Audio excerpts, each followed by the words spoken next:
You arrive at the facility in a van with no windows. Your hands are shackled to a chain around your waist. The man next to you is crying quietly. You are not. You told yourself you wouldn't. The processing takes 6 hours. They take your clothes, your watch, your wedding ring, the photograph of your daughter you've been carrying in your wallet for 3 years. They give you a number, not a name, a number. They give you a uniform that doesn't fit, a bedroll that smells like someone else's sweat, and a set of rules that nobody actually follows.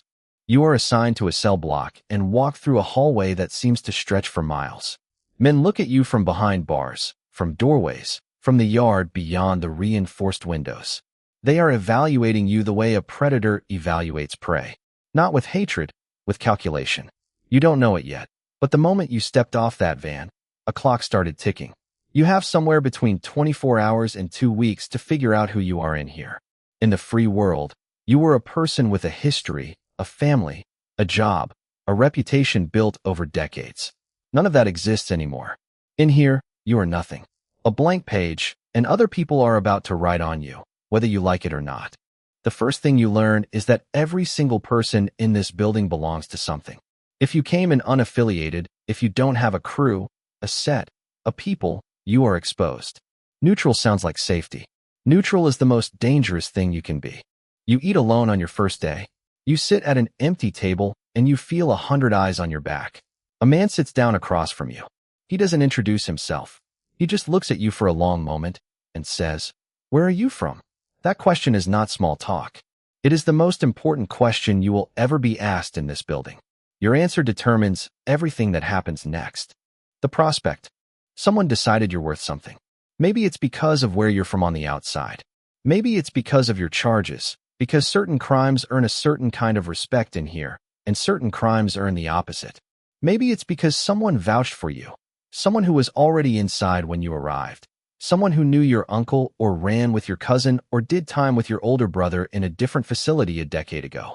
The world is smaller in here than anyone on the outside could ever understand. You are a prospect now.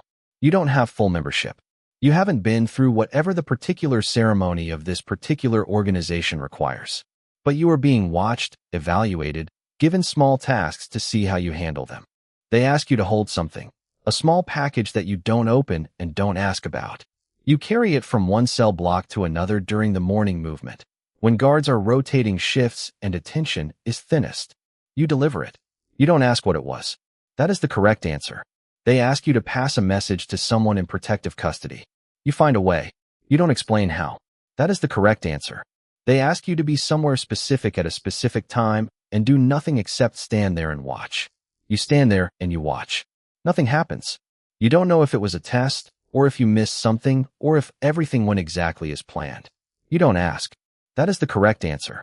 You are learning the language of this place, not the spoken language, though that has its own vocabulary, its own codes, words that mean different things inside than they mean outside. You are learning the unspoken language. The way someone standing in a doorway can be a warning. The way eye contact held for exactly 1 beat too long means something specific. The way a guard who usually stops at your cell to chat suddenly stops doing that. You are learning to read the temperature of a room before you enter it. You are learning that everything communicates something, and that reading it correctly is the difference between going home on your release date and not going home at all. The soldier. You are in now. The full patch, the blessing. Whatever ceremony marked your entry into the organization, you went through it. Maybe it hurt. It probably hurt. That was the point. You were a soldier, a foot soldier, the bottom of the organizational hierarchy, but no longer the bottom of the food chain. That distinction matters more than almost anything else. You are protected. Not perfectly, not unconditionally, but protected. The men around you are your brothers in a way that the word brother barely captures. You would bleed for them.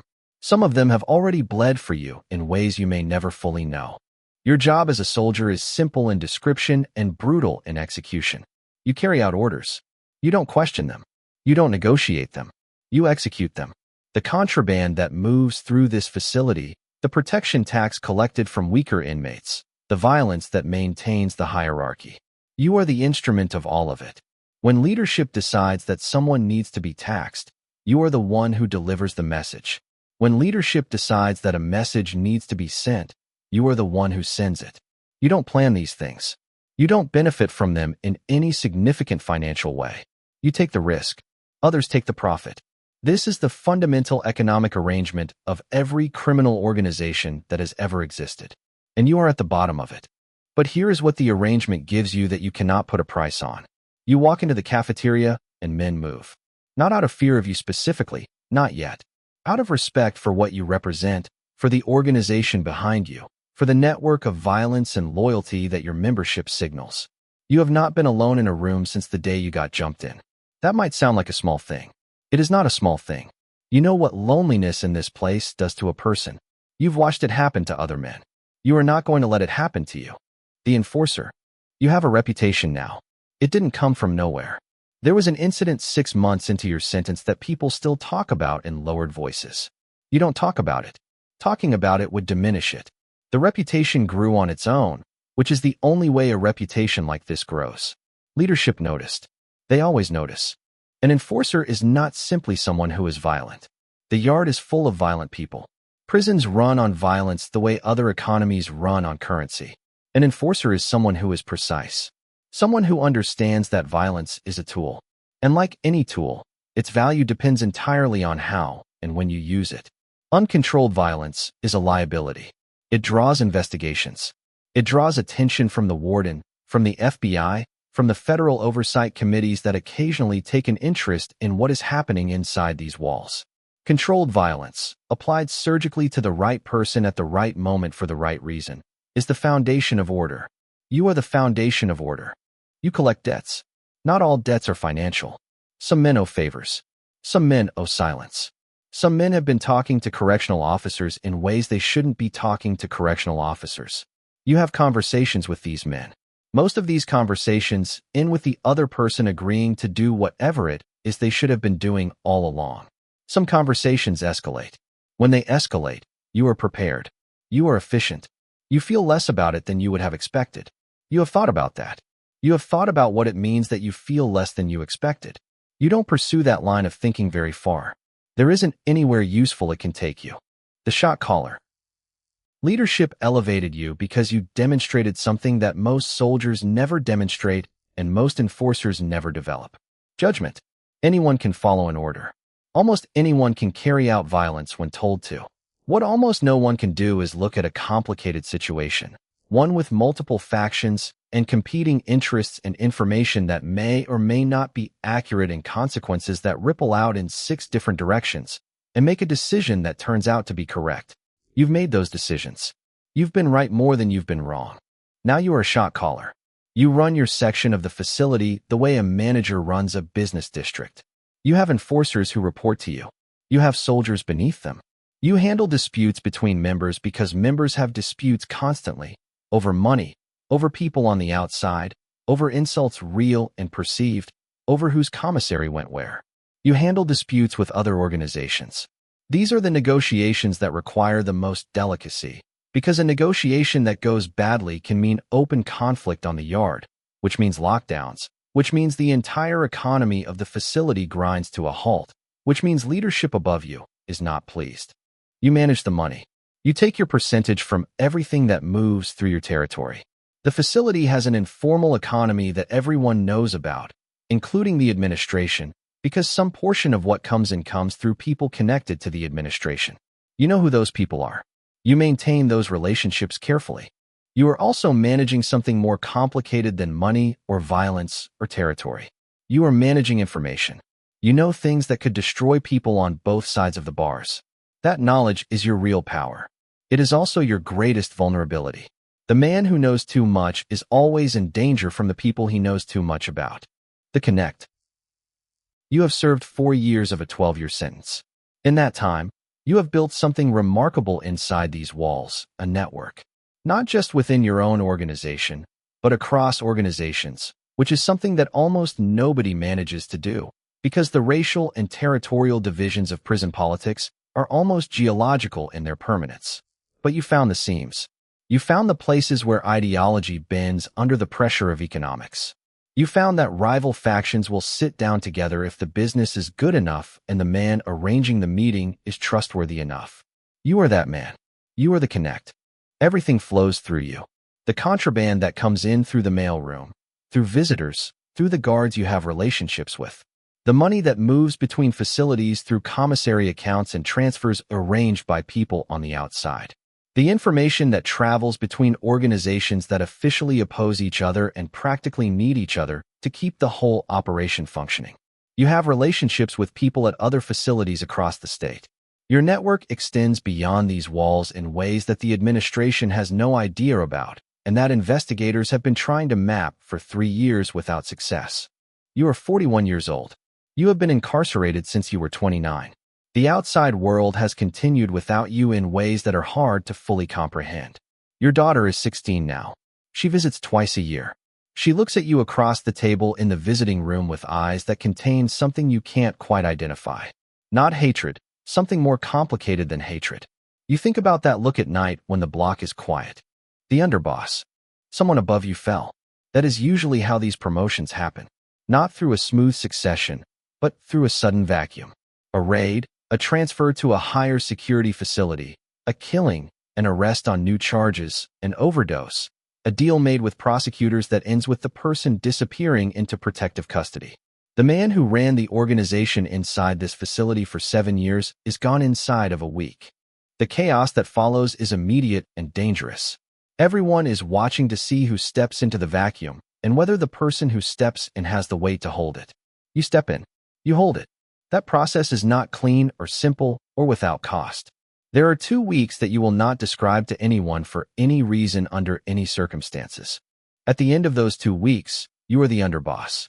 The organization has a structure above you that exists primarily on the outside now. Leadership that coordinates the operations of multiple facilities and the street operations that feed resources into the prison system in the first place. You report to them through channels that are themselves carefully obscured. Coded letters, messages passed through attorneys who may or may not know they are carrying messages, contacts made during the brief windows of monitored phone calls that you have learned to use anyway, because you know what the monitors are listening for and you know how to say things that don't sound like what they are. You are running a criminal enterprise from inside a prison. This is not a metaphor or an exaggeration. You have more operational control over certain activities in certain neighborhoods in this city than anyone on the outside realizes. The boss. There is no ceremony for this. No one hands you a title. No one sends an announcement. The men around you simply begin treating you differently. And that difference in treatment is the title. You are the boss of your organization inside this facility. And your authority is recognized by the leadership on the outside. You have been incarcerated for 8 years. You have developed the ability to control enormous amounts of power from a 6x8 cell. You know things about how institutions work, how information flows, how people can be motivated, that most business school graduates will never understand because they have never operated in an environment where the consequences of failure are this immediate and this permanent. You manage dozens of men directly. You have lieutenants who manage hundreds more. You have relationships with the administration that are never spoken about directly, but that shape everything about how this facility operates on a day-to-day basis. Certain things are permitted, certain things are not. The lines are understood. When someone crosses a line, you handle it before the administration has to, because the administration would prefer not to handle it if you handle it first. That arrangement suits everyone. You have also become something that you did not expect to become, a judge. Men come to you with disputes that have nothing to do with the organization. They come to you because you are known to be fair, known to think before you act, known to reach decisions that the parties involved can live with. You sit in your cell and listen to a man tell you that another man owes him money from a poker debt that goes back 14 months. And you ask questions and weigh what you hear and render a judgment. And that judgment is final. There is no appeal. You think sometimes about what this means, about what you might have been in a different life where these particular skills were applied in a different direction. You don't spend too much time on that thought. It isn't useful. The legend. You have been inside for 11 years. Your name is known in facilities across the state, not because of any single thing you did, but because of the sustained and consistent application of intelligence, and will over more than a decade in an environment designed to grind both of those things down to nothing. Younger men who have never met you know your name. It has become something larger than you. You are aware of this and you are careful about it, because a legend is a target. It draws attention from prosecutors who want to add your name to indictments. It draws attention from ambitious men inside who see taking you down as the fastest path to status. It draws attention from organizations that have their own reasons to want you diminished. You manage your legend the way you manage everything else, carefully, strategically. You are also managing something that no one on the outside talks about when they talk about prison, which is the weight of time. 11 years. You came in at 29. You are 40 now. Your body remembers things that your mind sometimes tries to forget. The violence you have been part of. The men who moved through this world and are no longer in it. The decisions that seem necessary and that you stand behind and that visit you in the hours before dawn when the block is at its quietest. You sleep 4 hours most nights. The rest of the time you think, you plan, you read. You have read more books in 11 years of incarceration than most people read in a lifetime. Philosophy, history, economics, law. You understand the law extremely well now. You have filed motions that professional attorneys told you were impossible. One of them resulted in a hearing that is still pending. You might actually get out early. You are not sure what you would do with that. The ghost. You were released 14 months ago. You walked through a set of doors into a morning that smelled different from anything you had smelled in 11 years. And you stood on a sidewalk with a bus ticket and $200 and a garbage bag containing everything you owned. And you felt something that you still don't have the right word for. Not joy, not relief, something more disorienting than either of those things. The world kept moving while you were inside. The phones in people's hands are unrecognizable to you. The prices of everything are incomprehensible. The rhythms of ordinary life, grocery stores, traffic, small talk, the 1,000 minor social interactions that civilians conduct without thinking, they do not come naturally anymore. Maybe they never will. You are out, but you are not free. You report to a parole officer every 2 weeks. There are places you cannot go, people you cannot associate with, a list of conditions attached to your release that makes navigating daily life feel like crossing a minefield in the dark. Your record follows you. Every job application, every apartment rental, every interaction with a stranger that gets to the part where they ask about your background. The organization is still out there. People reach out. They are respectful.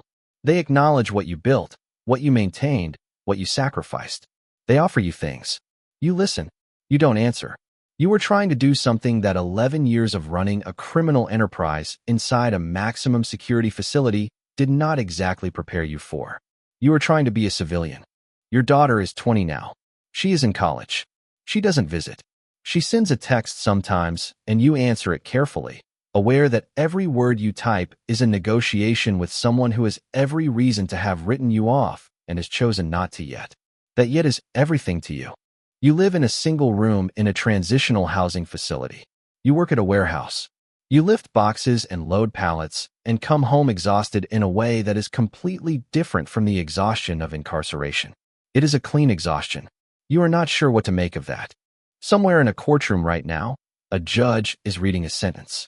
A young man is sitting at a table trying to process numbers, years, that don't feel real yet. They won't feel real for a while.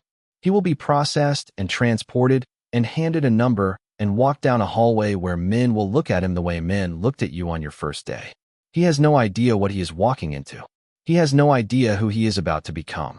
He has no idea that the place he is entering has its own complete world inside it, its own economy, its own government, its own laws that operate entirely independently of and often in direct opposition to the laws of the country that just sentenced him. He will figure it out. Everyone does. The question is what it costs him to learn. The question is what is left of him when the learning is done.